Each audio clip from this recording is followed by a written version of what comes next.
Tonight, investigators are working to stop the sale and use of a dangerous and unpredictable drug.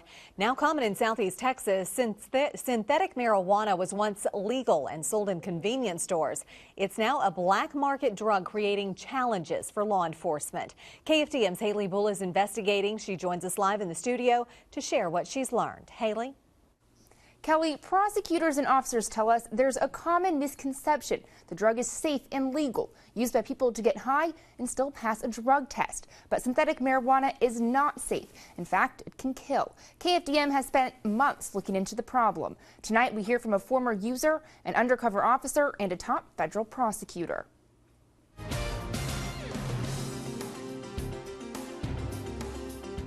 It's a substance now common on the streets of Beaumont. What they call K2 or spice, or some people insist on calling synthetic marijuana, is something that is spreading like wildfire through the Eastern District of Texas and really all over the country, creating new challenges for law enforcement. Like I said, it's a brand new frontier of illegal drugs with serious, sometimes long-lasting consequences. And I don't know what it feels like to die, but at that moment, man, I thought I was dying. The moment this Beaumont man took a puff of synthetic marijuana, first at age 17.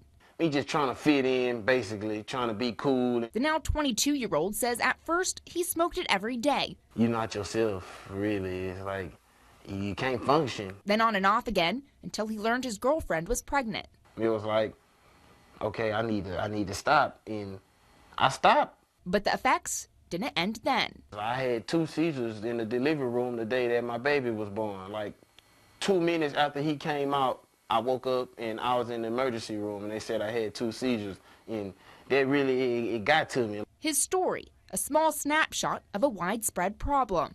It's becoming very popular and very common in Beaumont the last couple of years. Beaumont police officer Aaron Porter says while patrolling, he often finds the drug during traffic stops. And lately it's due to the unpredictability of the chemical makeup of it.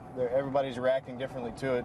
In January, a potent batch of the drug sent dozens of people in Beaumont and across Southeast Texas to emergency rooms. They often suffered violent reactions. I think that they had probably just sprayed a batch of it with a lot more of the same chemical. Chemicals sprayed on a leafy substance, given a catchy name, and sold in a small package. We're finding it more and more now, and more people are basically coming to our city to buy and then taking it wherever. A narcotics detective, who asked us not to identify him, is working to stop the sale of the drug he says is everywhere. We try to find the places where the drugs are stored and at least seize the drugs and to make arrests along the way.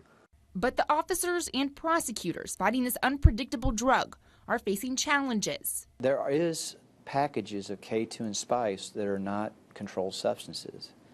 The legislation in this regard is behind the power curve. U.S. Attorney Malcolm Bales says the chemists who make the drug are constantly changing the formula to skirt the law. Texas can do a better job of making this harder to distribute. And so I hope that they will. While the Texas legislature will consider a handful of bills this session addressing the issue, law enforcement is working to get to the root of the problem. So, for example, we know that the chemistry is being accomplished in China. We know that a lot of that chemical substance is being smuggled into the United States under false pretenses. You know, the bills of lading and the manifests are not accurate. And so that we've got to understand and penetrate and disrupt that smuggling chain from China to the United States. Across the country, here in Southeast Texas. I don't wish that on my worst enemy, to smoke that. Where a former user knows the effects all too well. Every day I regret it. Both Bales and the narcotics officer say they're confident they can win the war against synthetic marijuana. We're following the efforts in law enforcement, the court system, and Congress. Reporting live in the studio, Haley Bull, 6 News Tonight.